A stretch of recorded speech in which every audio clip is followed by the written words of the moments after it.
MEPS International has been researching its steel price outlook publication, which gives commentaries on East Asian, European and North American steel markets. It also gives forecasts stretching from 2024 into 2029. This month, we got together with some of the steel price analysts behind that report for a special edition of Speaking of Steel. I hope you enjoy it.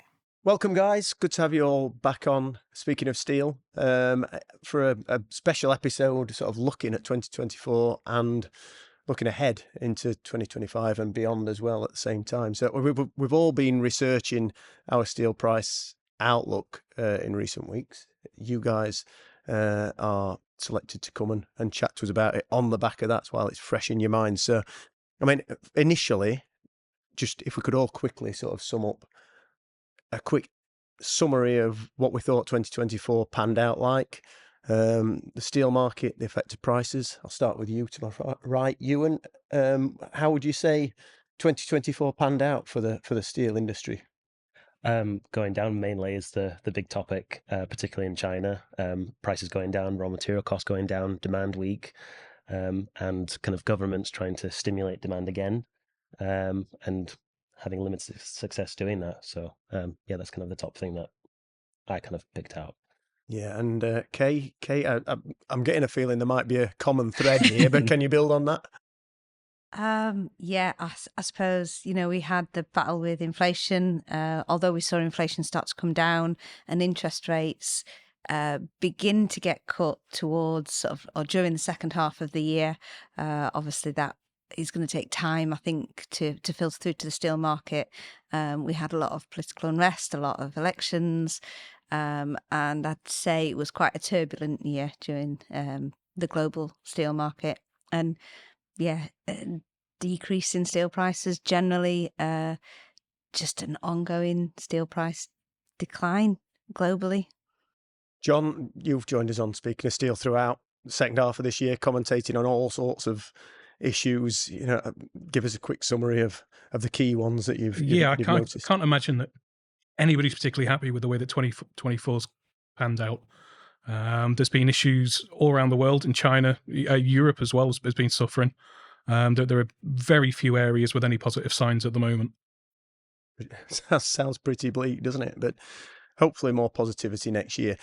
What we have done in recent weeks, as you'll know, in the run-up to the steel price outlook, is sort of canvass opinion among MEPS's researchers in terms of what they think the key trends were of 2024. So we've put those in a bit of an order, and we've got sort of three key ones to speak about now. Some of them will play into other areas of the market. Number one, unsurprisingly, really, was China's economic downturn. I think it's affected all markets this year. But you and you're probably closest to that, having just researched quite intensely for the steel price outlook, which is out later this month. Tell us a little bit about the downturn. What were the key issues with the Chinese economy? Yes, so China produces half the steel produced globally. And so what happens in China has a profound effect on not just what happens in East Asia, but, in Europe and the US. And like you say, there's been, a sharp economic downturn, largely linked to the construction sector. So this has been a protracted kind of saga with that sector, starting a couple of years ago, where a lot of these property developers were becoming heavily indebted. They weren't able to complete buildings. And roughly a quarter of steel produced in China is consumed by the construction sector. So when there's a downturn in that sector, China really struggles to kind of keep its economic growth, at a decent rate, essentially. That's been the same throughout 2024. There's been a structural kind of decline in investment in that sector. A lot, when you look at the total floor space that's being kind of worked on and developed in China, that's lower this year than it was last year. And I think coupled with the lack of investment, we think that actually in the future that there's not going to be a recovery in that sector.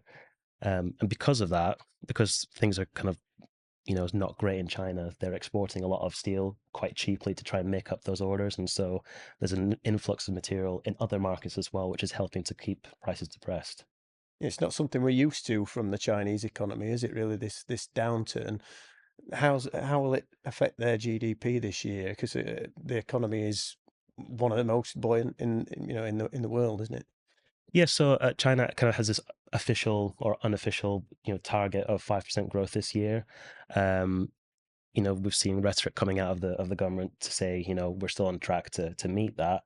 But I think we've seen some reports, fairly recently saying that they're happy with maybe slightly above that or slightly below that target, which I think is maybe sort of an admission that maybe they're not going to achieve that this year. And they have kind of come up with lots of stimulus measures to try and pick that up again. Again, they've not kind of really succeeded. And the main effect really has been that kind of they're trying to, in lieu of the lack of domestic demand, export a lot of material outside of China into neighboring markets, and particularly in East Asia, which, a lot of our research partners across East Asia are noting. They're seeing cheap material readily available.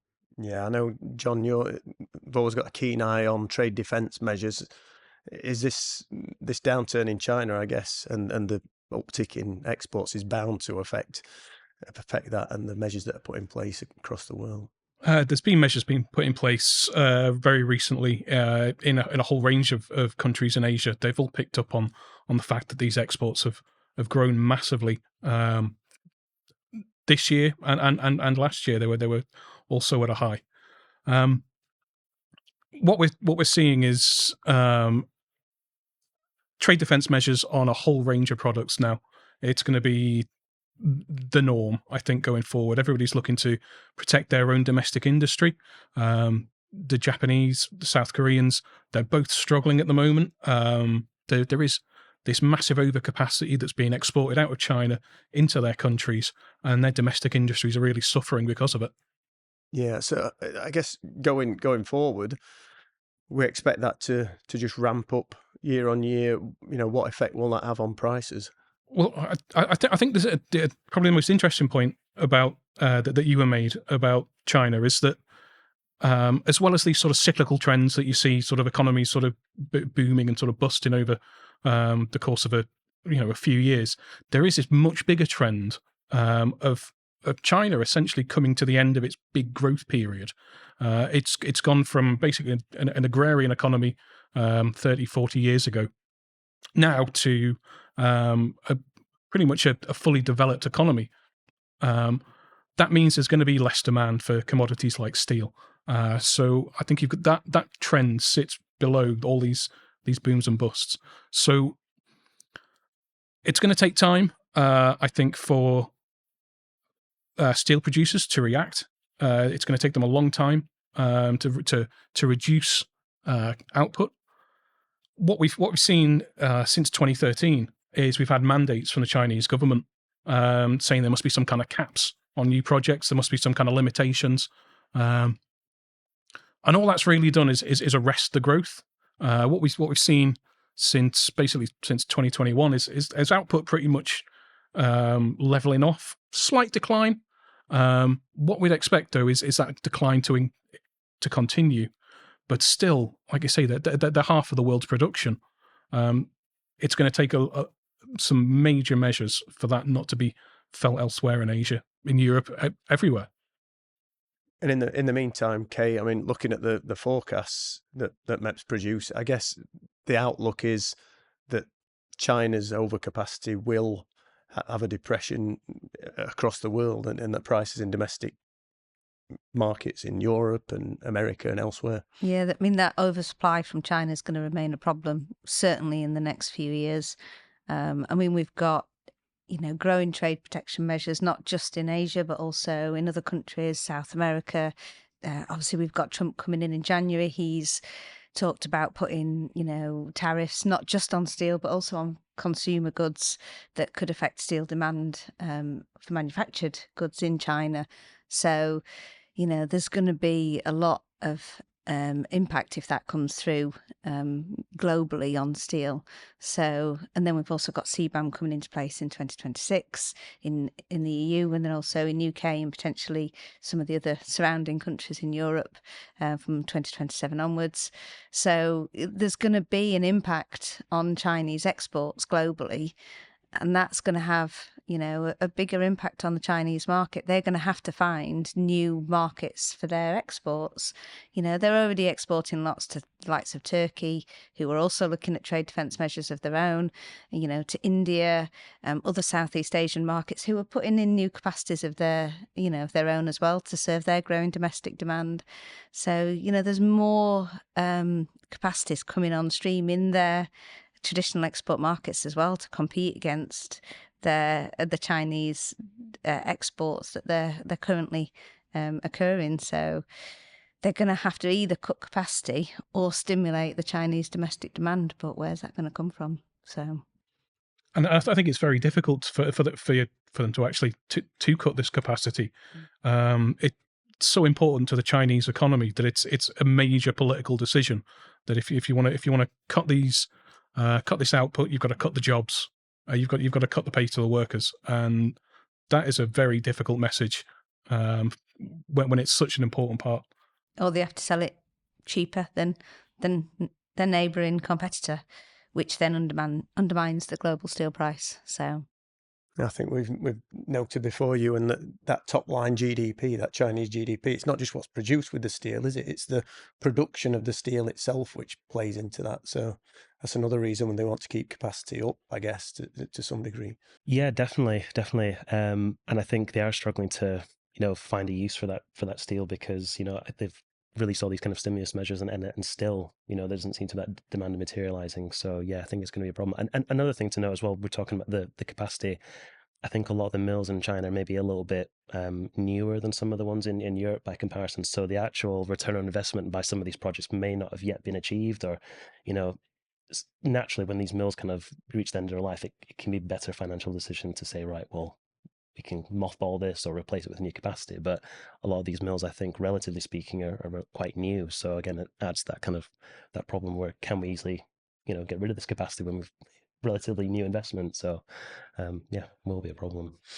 Well, certainly talking of a place where investment is ongoing, you know, we need to talk about Europe similarly, because that was Europe's economic downturn was the second big factor identified by MEPS researchers looking at the influences on the market during 2024. So, I mean, you know, it's hardly surprising China, Europe, two huge economies. But Kaye, I'll start with you if that's all right. What were the key sort of causes of a economic slowdown in Europe this year, and how's that affected steel prices? Well, part of that obviously was the rise in interest rates, and that dented consumer demand. Part of that fall off in consumer demand actually occurred in the automotive sector. So we saw a big drop off in demand for new cars. So we've seen that drop in particular in the demand for EV cars as well. You know, that uncertainty, I think, in what's going to happen in that sector specifically affect the demand for steel and that demand on the steel mills, because the European steel mills have a big base load from the automotive manufacturers. So when that's taken away from them, they then start selling into the spot market a bit more because they need to fill that capacity back up, and that undermines the spot market.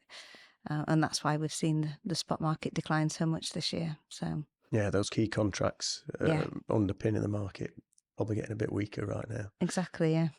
So. Okay, John, I guess a lot of the demand issues in Europe are related to inflation now ultimately, and the effect on interest rates. Is that what's ultimately sort of trickled down into the steel market as well? So this lack of demand, one of the key places that we've seen that is in Germany. That's one of the countries that has particularly struggled. As soon as you said automotive, I was thinking Germany as well. So we've had the story in 2024. the automotive sector struggling. Every time we look at the monthly PMI figures, we always see that's construction and automotive industries are both at the bottom. And of course, they're massive steel users. There's very little steel used in banking services, for example, which is one of the few parts of the economy that seems to be doing quite well. And I think until that demand comes back from somewhere like Germany, Europe is going to struggle just because it's such a big player within Europe. It's the world's third largest economy, and obviously the largest part within the EU, and with them struggling, I don't see many other signs of recovery without having Germany being brought along. I mean, we've just talked about the Chinese economy and Chinese overcapacity in the steel market, but of course, European automotive has also suffered the effects of Chinese competition. You know, it's become a point in case this year with the tariffs that have been introduced. Do we expect that to become more of an issue in 2025? I guess as those key contracts are struck, people will be looking at what sort of market share Chinese automotive manufacturers will take. I mean, yeah, if we're just looking, say, short term, just at this sort of particular issue about the anti-dumping tariffs on Chinese vehicles, there is already talk between the EU and China to try and develop some kind of measures where they don't need this tariff. There's been talk recently about having some kind of minimum pricing regulations for the export prices of the cars coming into Europe. So essentially, the price is going to be capped, but instead of the European Union doing it, it's going to be the manufacturers. It's going to be China that's taking the lead on that. Looking a bit further, I don't see this demand returning anytime soon. I think it's going to take quite some time for this to work its way through the economy. Can we trust the manufacturers to be the ones to set minimum prices? They might not be the ones to do it, I suspect, but Yeah. we shall see.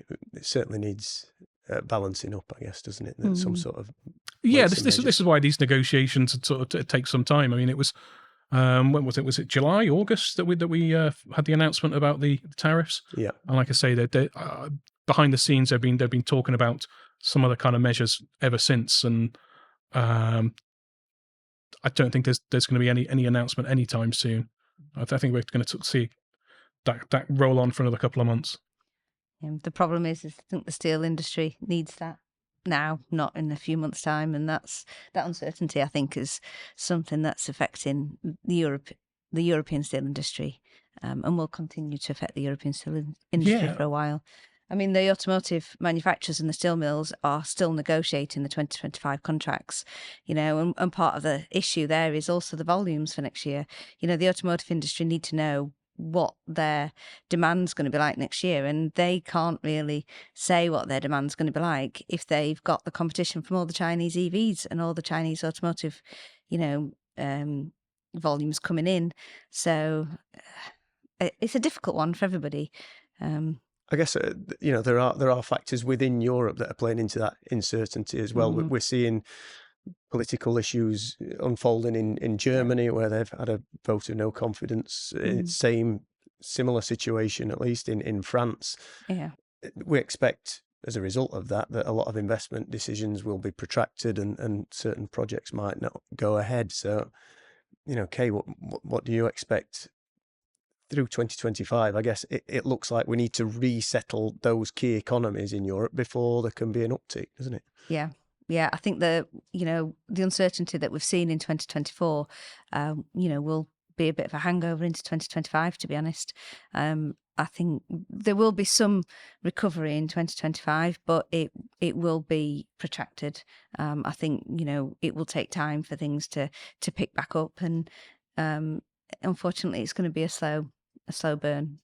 So I think the thing is as well is inflation has come down, but the rate that prices are increasing, the prices are still increasing. Just the rate that they're increasing is slower.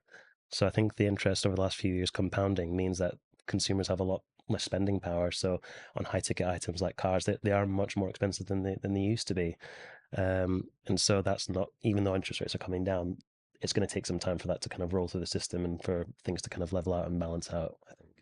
Absolutely, might be a protracted wait for a bit of a recovery, but also we have to remember that the political situation in the United States is also going to have effect on Europe. What we're expecting from there, Kaye? What effect might that have? Interesting year, I think.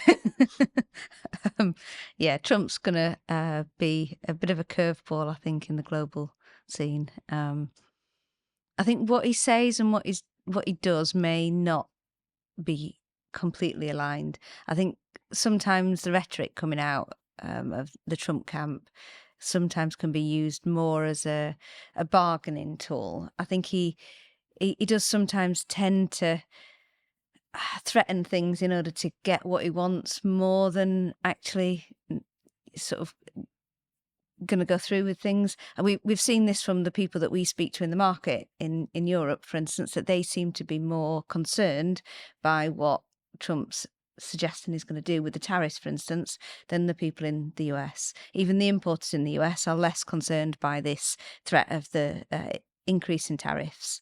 So they seem less certain that he's going to put more tariffs or an increase on the steel tariffs that are currently in place. So I don't know. I think we need to be a bit more cautious in what we think will happen, certainly in the early days. At the moment, we've already got the Section 232 in place, and there's lots of other trade defence measures in place with the anti-dumping duties on various products. So I think he's got a lot of other priorities in place that he will look at first. So I'm not expecting that, on day dot, he'll come in and he'll increase, Section 232 tariffs straight away. He will certainly look and try to use it maybe as more of a bargaining tool. And he's not likely to go in and put in, additional tariffs on Europe, for instance. Is that increased anxiety in Europe because steel companies in the region have more to lose than those in the US, though? That's the reality of it. Yeah, very probably, especially because of the state of the European steel industry at the moment and how weak things are in Europe. And yeah, a lot of anxiety and uncertainty, and they don't need that extra uncertainty, I suppose, at the moment. So yeah, that's probably part of it. There's less of that in the US market from the US people that we speak to. So, and the thing about the 232 measures, even though Trump did come in quite loudly, he was going to defend the industry. It was nearly 18 months into his presidency that those tariffs were actually in force, because there is a process that you need to go through. It has to be sort of done legally above board. There has to be an investigation. There has to be a decision that the domestic industry is part of national security measures and does need to be protected.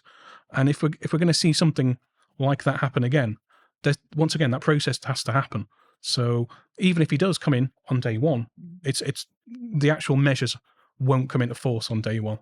Yeah. We talked about China and probably a bit more US than we might like as we discuss Europe, Ewan, already. But in the steel price outlook report that MEPS has just produced, you do the raw materials commentary as well. I gather that they're also going to be affected by these trade issues with the US potentially.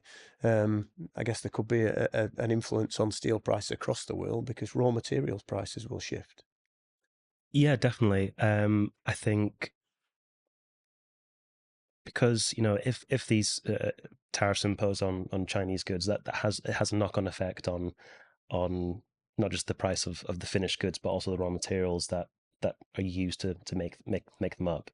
And so there's the potential, again, like with steel, where these kind of raw material shipments have to go somewhere that they might normally go to the US, would now have to find new markets, so potentially in Europe or other East Asian countries. So yeah, definitely what we've seen is in 2024 raw material prices going down, and again we've kind of put into our forecast assumptions that these tariffs are going to shift trade flows and move material into different places, and also put them into different countries where there's going to be an oversupply of those materials, and again that's going to exert downward pressure on raw material costs. We think they're going to eventually be moving up, but at least in the next 12 months, there's going to be some downward pressure on raw material costs, definitely.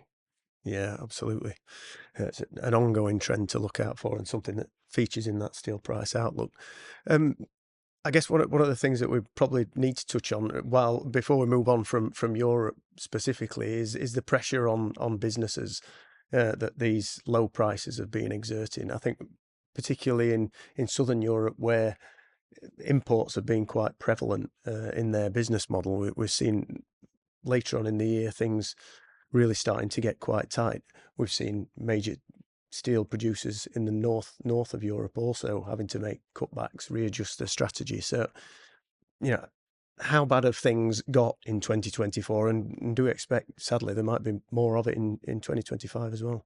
I think sadly, yeah. I think we might see additional cutbacks, whether that's, temporary idling or, maybe even some mothballing of facilities going forward, whether that's, higher cost or whether it's just, maybe Liberty or some of the other ones that, we expected to go years ago. I don't know, but I think there will be some casualties going forward in 2025, ones that have maybe survived 2024. The European steel industry is not in the healthiest of states. Margins are incredibly low, if not negative, at some steelmakers. So it's not in a pretty shape, to be honest. So something needs to give, whether that steel price is going up or some production capacity needs to come out. That's it. I mean, we talk about Chinese overcapacity, but really within Europe, it's the exact same issue. And the problem that a lot of steelmakers in Europe have, though, is these new capital investments that are required to decarbonize their production are costing billions. And this is all coming in at a time where, like you say, margins are tight, where prices are low. And where exactly is this money coming from? It's going to be very difficult for 2025, and I'm going to say it 2026 as well. Okay, well, I think it's probably a good point to move on. It's got to be a good time for something. We'll move on to the next piece. But the third sort of key trend that people identified, and we've already discussed this a little in the conversation we've already had, is increased trade defence measures. And I guess listening to what we're talking about Europe, that's going to be essential for the survival of the steel industry in Europe. John, what are we expecting to see, perhaps from a European perspective, next year? What have we already seen this year that have affected prices, first of all? So there was an announcement about some anti-dumping tariffs placed on a range of countries that came out in the summer. While that was just the announcement, the investigation was about to start. That did spook the market a little. I expect there's going to be more announcements about more anti-dumping tariffs, about more countervailing duties. That kind of thing is going to continue. Then on top of that, we're going to have CBAM and scheme come in from 2026. Now, could you really sort of call that trade defense? Some people say yes, some people say no. But the third and final one, the big one, I think, is the potential end of the safeguard measures. As they are in their current guise, they expire in June 26. And there has been a lot of lobbying by Eurofer. There's been a lot of lobbying by the larger producers to extend these safeguard tariffs in one way or another.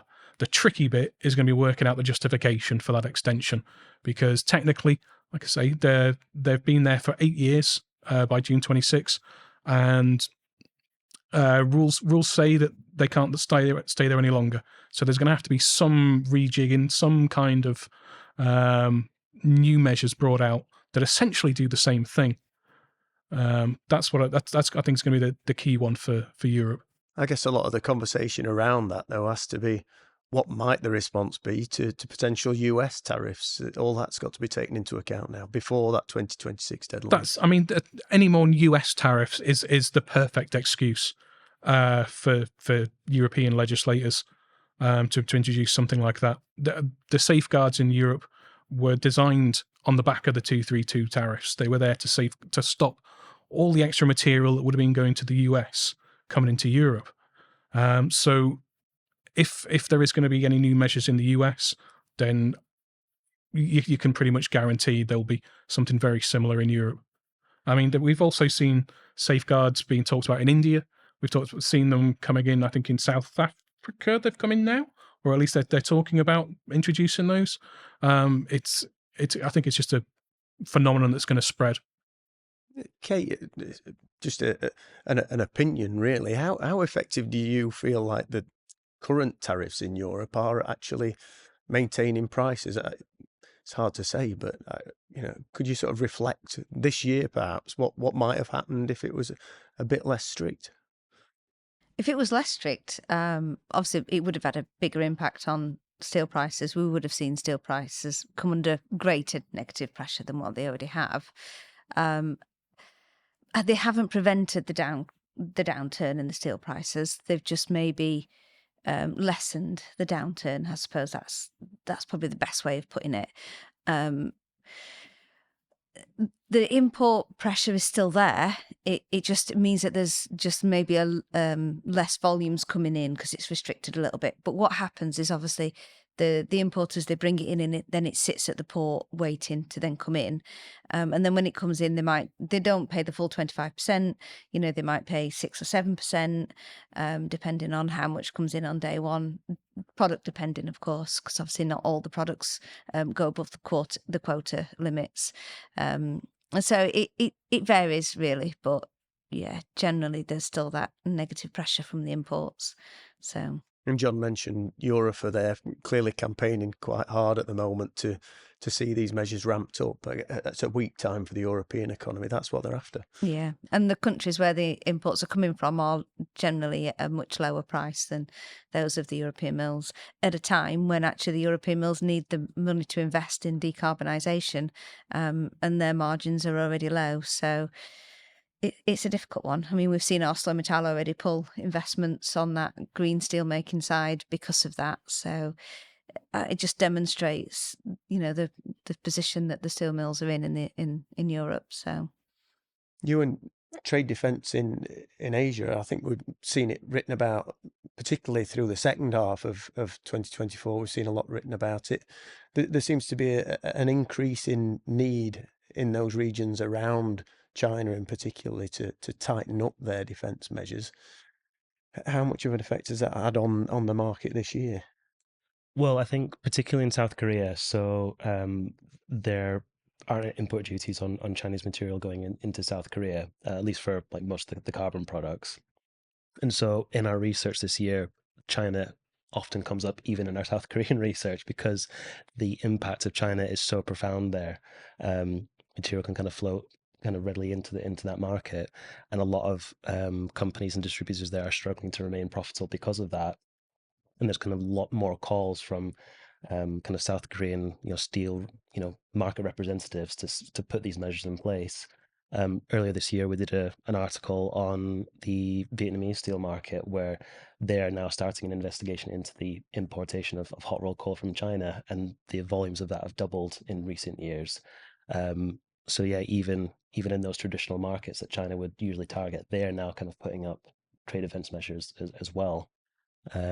So yeah, I think it's not just in Europe, it's now everyone else is kind of looking at this oversupply of material and thinking we need to kind of protect our domestic markets and do something about it. So absolutely. So it's going to be a growing trend going forward as well, do we think? Definitely, yeah, definitely.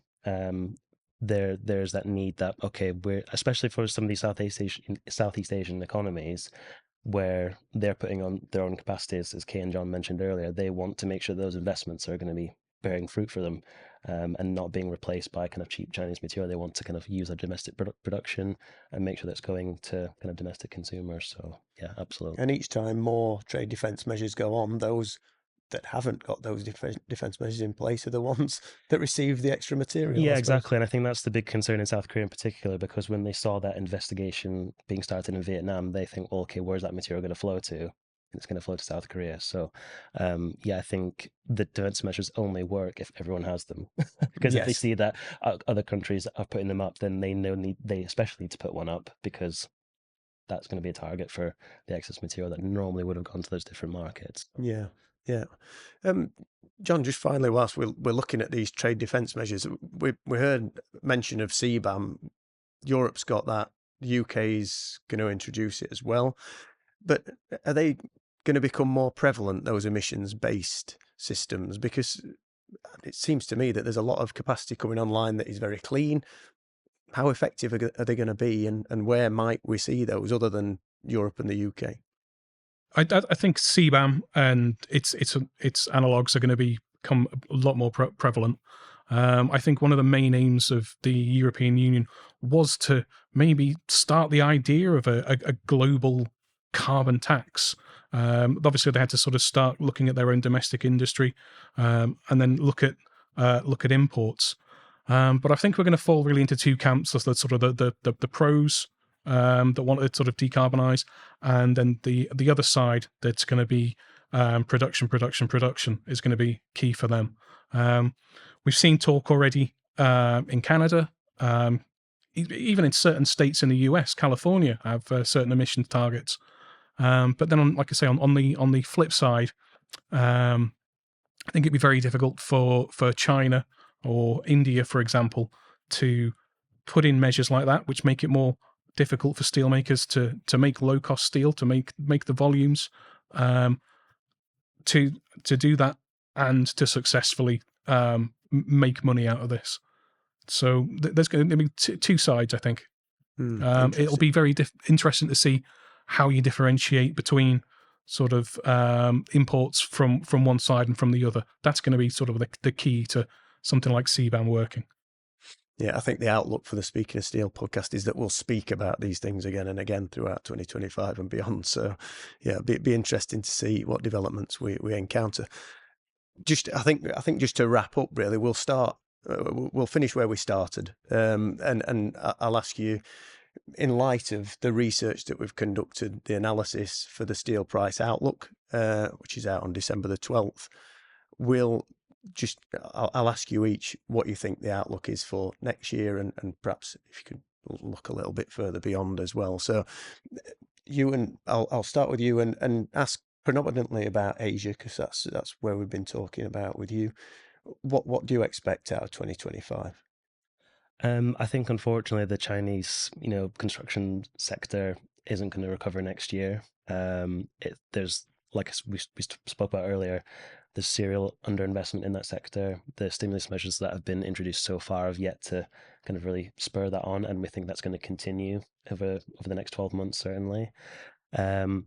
In terms of steel prices, we still think that's going to be exerting downward pressure. I think eventually prices will have to go up, because it's unsustainable for all these mills to be producing at near break even or making it a loss. And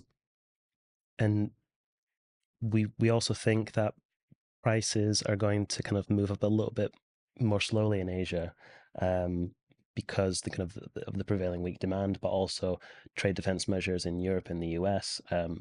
Measures like CBAM are going to make sure that market's still oversupplied, and all the extra capacity coming online. Again, it's prices will come up slowly, but it's because there's all this negative pressure stopping them rising very, very quickly. And I think one little note to add in there is maybe scrap might be perform a little bit better than some of the raw material costs, because during the green transition, it'll increasingly be seen as a strategic raw material, especially high quality scrap. So that probably will perform a little bit better than coking coal and iron ore, for example. But I think more of the same, like kind of general weakness next year, and unfortunately. Yeah, we have to smile. At least try and keep upbeat as best we can in the meantime. I'll not ask you guys about specific regions, because we've covered an awful lot of ground with the steel price outlook and today as well. But Kaye, just generally the outlook for 2025 and beyond, what's it looking like? 2025, Europe and the US, or North America in general, is going to be better sort of going forward than where we've ended 2024. I don't think really it can get much worse. We're at the bottom, I think, of the market now.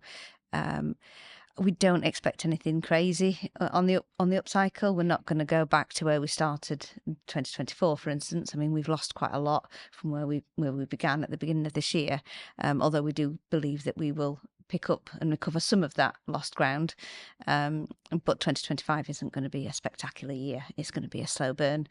Beyond 2025, things will get a little bit better, particularly as we get, better increases in some of the raw material costs, particularly scrap, as Ewan mentioned. It's going to be, not a hot commodity, but a better commodity than the likes of iron ore and coking coal.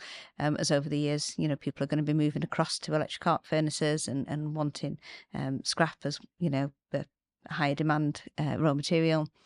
And demand will slowly improve as, the economy strengthens. However, saying that, things never continue to recover forever. So we do think that, we'll have this upcycle. So it will eventually, come to an end at some point and will dip towards the end of that 5-year period at some point. But we'll see a gradual recovery in the steel market globally over the next 5 years. So. Okay. John, I don't know what's left to talk about in terms of the outlook. What are you looking forward to in the next 12 months and beyond? Is there anything positive to talk about in the steel industry? Positive to talk about in the steel industry. You're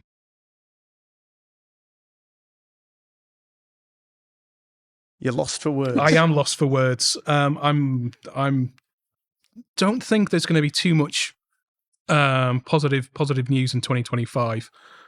I mean, for prices to increase, we've got to see supply come down and demand go up. It's very simple economics. And if supply isn't going to be coming down all that much, then we need to see a big jump in demand. And I don't expect a big jump in demand. I don't see any that balancing out anytime soon. So 2025, I think we're still going to struggle quite a lot. It's only really, like I say, sort of 26 and beyond. But I still think it's going to be a very challenging few years for steelmakers. Well, thankfully, we've got some of the specifics in the steel price outlook. So people will be able to look in a bit more depth into each of the sectors that we've talked about today, some of the issues that we've discussed, and hopefully that'll be a great read. But thanks, guys, for joining me today on Speaking of Steel. And we at least look forward to lots more episodes of Speaking of Steel to discuss all sorts of industry issues in the months ahead. So hopefully you'll be a part of that. Thanks ever so much. Thank you. Cheers, guys.